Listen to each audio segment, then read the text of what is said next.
អ្វីពេលដែលកម្លាំងនៃការចាប់ផ្ដើមដំបូងដូចជាទៅលឿនខ្លាំងម្ល៉េះយូរទៅលេងចង់ទៅមុខដំណើរកាន់តែយឺតទៅកម្លាំងកាន់តែខ្សោះទៅខ្សោយ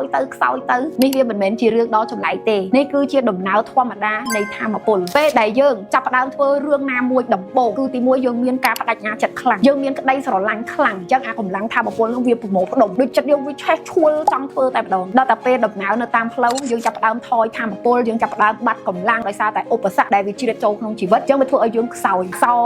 យទៀតរហូតដល់ពេលខ្លះយើងចង់បោះបង់រហូតដល់យើងគិតថាយើងអត់ចង់បន្តទៅមុខទៀតហើយជឿជាក់ថាខ្លួនយើងនឹងធ្វើលែងបានតែម្ដងអញ្ចឹងចំណុចមួយដែលអ្នកទាំងអស់គ្នាគួរតែរៀនសូត្រពីចំណុចនេះគឺធម៌ពលនៃការបដោតមិនថាធ្វើអីក៏ដោយហើយធម៌ពលនៃការបដោតនៅក្នុងខ្លួនរបស់យើងគេហៅថា focus on you until you win កាលណាយើងបដោតកាន់តែខ្លាំងបដោតរហូតដល់លែងខ្វល់ពីសលេងអ្នកណាទាំងអស់លែងឲ្យអ្វីផ្សេងមករំខានផ្លូវដើរនិងវិថីរបស់យើងអញ្ចឹងបើសិនជាយើងបាត់បង់គោលចំហបាត់បង់ភាពបដោតវាប្រៀបដូចជាយើងនៅលើឡានហើយប្រឡែងជកោឡានចោលអញ្ចឹងការដែលគ្រោះថ្នាក់គឺគ្រោះថ្នាក់ខ្លាំងមែនទែនគោលដៅរបស់យើងដូចគ្នាសុបិនរបស់យើងដូចគ្នាអ្នកដែលជាកាពីតែនដ៏សំខាន់បំផុតគឺរូបរបស់យើងមិនមែនអ្នកផ្សេងនោះទេអញ្ចឹងកុំខ្វល់ពីសំឡេងដែលមករំខានយើងឲ្យយើងបាត់បង់ធម៌ពលបាត់បង់កម្លាំងបាត់បង់ការ focus ដូច្នេះសូមឲ្យអ្នកទាំងអស់គ្នាសម័យពេលដែលយើងចាប់ដើមមុនដំបូងតើយើង enjoy ជាមួយវាបែបណាយើងមានធម៌ពលបែបណាយើងមានកម្លាំងយ៉ាងណាយើងបដោតយ៉ាងណាយើងធ្វើរហូតដាច់បាយដាច់ទឹកដាច់យប់ដាច់ថ្ងៃយ៉ាងណាយើងទៅសម័យមកវិញហេតុអីពេលនោះយើងចាប់ដើមធ្វើវាហេតុអីពេលនោះយើងស្រឡាញ់វាអានឹងហើយដែលនាំឲ្យយើងឆ្លងកាត់គ្រប់បញ្ហាបានហើយមិនបោះបង់ងាយអញ្ចឹងធម៌ពលនៃការបដោតគឺសំ